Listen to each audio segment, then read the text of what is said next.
Hello बच्चों, आगे मैं कंटिन्यू करती हूँ। भावार्थ बताऊंगी, इसके कठिन शब्द बताऊंगी। हे मातृभूमि, हे मातृभूमि तेरे चरणों में शीस नवाऊं। शीस यानी कि सर, नवाऊं यानी कि झुकाना। भक्ति भेंट अपनी तेरी शरण में लाऊं। भेंट यानी कि उपहार।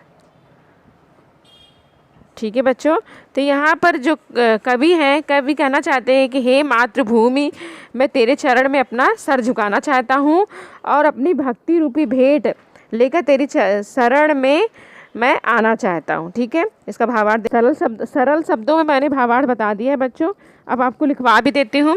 प्रस्तुत पंक्तियों में कवि अपना प्रेम व्यक्त करते हुए कहते हैं कि हे मातृभूमि, मैं तेरे चरणों में अपना मस्तक झुकाना चाहता हूँ, मैं अपनी शक्ति की भेंट आपको अर्पित करना चाहता हूँ। हे मातृभूमि के शरण में आने की कवि की बहुत इच्छा है। ठीक है, आगे देखते हैं।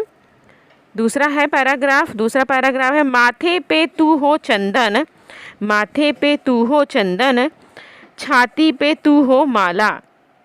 कठिन शब्द भी लिखते जाइए बच्चों। माथे यानी कि माथा, ठीक है, और जिव्या, जिव्या यानी कि जीभ पे गीत तू हो मेरा, तेरा ही नाम गाऊं। अब यहाँ पर उसका कठिन शब्द देख लेते हैं बच्चों।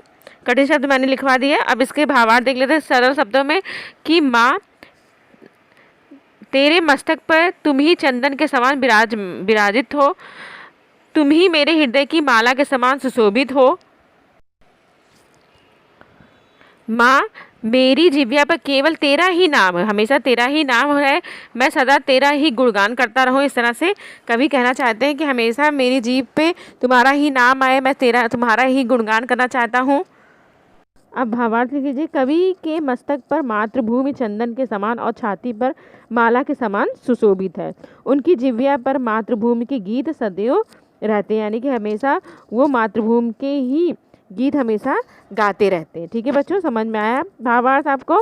कठिन शब्द भी लिखते जाइए, भावार्थ भी लीजिए नोटबुक में, तो बहुत ही अच्छा रहेगा आपके एग्ज़ाम के लिए, जिससे आप भूलेंगे नहीं। ठीक है, आगे के पैराग्राफ मैं बताती हूँ, आपको समझा देती हूँ। थर्ड वाला देखते हैं। थर्ड वाला है, जिससे सपूत उपजे श्री राम कृष्ण जैसे। सपूत यानी कि पुत्र को कहा गया। ठीक है, किस तरह से? राम और कृष्ण जैसे। राम के इस भूमि पर श्री राम और कृष्ण जैसे सपूत ने जन्म लिया है। ठीक है, राम और कृष्ण जैसे लोगों ने जन्म लिया है। उस धूल की मैं तेरी निज शीश पे चढ़ाऊं। शीश यानी कि सर, ठीक है, सर पे चढ़ाऊं। तो यहाँ पर कह रहा है, कवि कहना चाहते हैं, यहाँ पर कवि कहना चाहते हैं, मैं इसी भूमि ने श्री राम और कृष्ण जैसे सपूतों को जन्म दिया है। ऐसी मातृभूमि के रज को, यानी कि मिट्टी को, मैं नित यानी कि रोज अपने शीश यानी कि सर पर चढ़ाना चाहता हूँ, लगाना चाहता हूँ। ठीक है, अब यहाँ पर देख लेते हैं कवि क्या कह रहे हैं। भावार्थ लिख लीजिए आप लोग।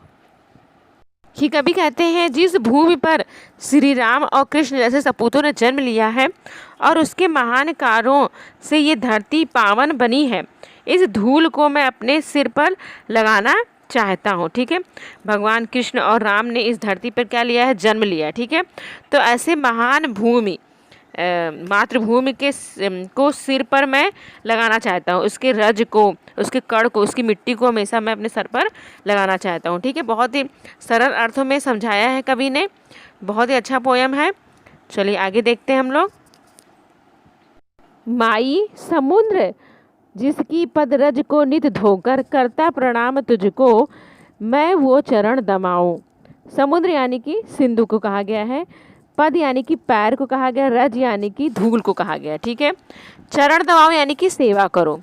तो यहाँ पर कवि कह रहे हैं, हे माँ समुद्र, सदा तुम्हारे जिन चरणों को धोकर तुम्हें मैं प्रणाम करता हूँ, मैं उन चरणों को दबाना चाहता हूँ, मैं उन चरणों की सेवा करना चाहता हूँ। ठीक है, यहाँ कवि कह रहे हैं, मैं उन चरणों को दबाना चाहता हूँ, उन चरणों की सेवा करना चाहता हूँ। ठीक है, और यहाँ पे देख लीजिए भावार्थ, अब लिख लीजिए आप लोग। कवि कहते हैं, जिसके चरण को छूकर सागर प्रणाम करता है, उन चरणों को दबाकर कवि मातृभूमि की सेवा करना चाहते हैं बच्चों। ठीक है, कठिन शब्द लिखते जाइए आप लोग, अब भावार्थ भी लिखते जाइए। ठीक है, आगे देखते हैं।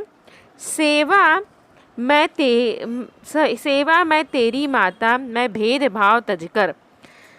माता यानी कि जननी को कहा गया है, तजकर यानी कि जाग कर। वह पूर्ण नाम तेरा प्रतिदिन सुनूं सुनाओ।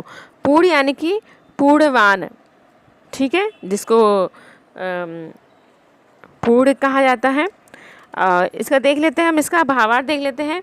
माता, मैं हर तरह का भेदभाव त्याग कर तेरी सेवा करना चाहता हूँ, ठीक है। मैं चाहता हूँ प्रतिदिन तेरे पूर्ण नाम ही सुनूं और दूसरों को सुनाऊं, हमेशा तुम्हारा नाम सुनूं और दूसरों को सुनाता रहूं, ठीक है बच्चों। तो इसका भावार्थ इस तरह है, और लिख लीजिए आप लोग। एक बार फिर से एक्सप्लेन कर देती हूँ। कवि सारे भेदभाव मिटाकर मातृभूमि की सेवा करना चाहता है। कवि की जीविया मातृभूमि की पवित्र नाम रहे और कानों में मातृभूमि का ही नाम सुनाई दे। हमेशा वह मातृभूमि का ही नाम सुनना चाहता है। उनकी जीविया पर मातृभूमि का ही नाम रहे, उनके कानों पर भी मातृभूमि का नाम सुनाई देना चाहते हैं, ठीक है। सारे भेदभाव वो मिटा देना चाहते हैं कवि, ठीक है, और हमेशा मातृभूमि की सेवा करना चाहते हैं, ठीक है बच्चों। समझ में आ गया होगा आपको ये भी पैराग्राफ। अब लास्ट का पैराग्राफ बचा है, वो देख लेते हैं हम लोग। लास्ट का पैराग्राफ है, तेरे ही काम आऊँ तेरा ही मंत्र गाऊँ। तेरे ही काम आऊँ तेरा ही मंत्र गाऊँ।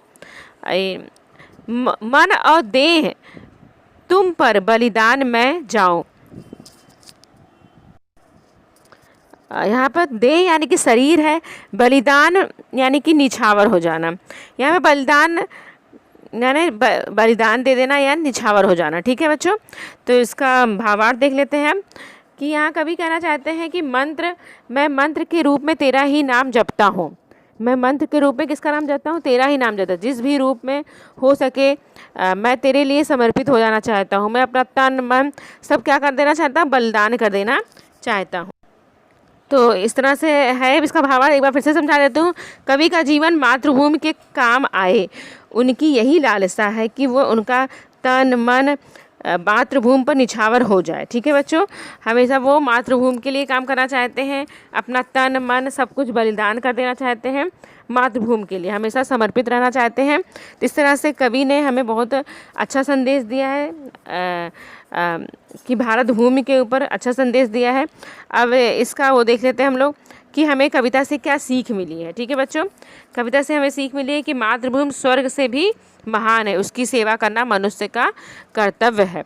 मातृभूमि के प्रति प्रत्येक व्यक्ति के मन में प्रेम और भक्ति भावना होनी चाहिए। मनुष्य को अपना सर्वत्र अर्पण कर देश हित के लिए सदैव तत्पर रहना चाहिए।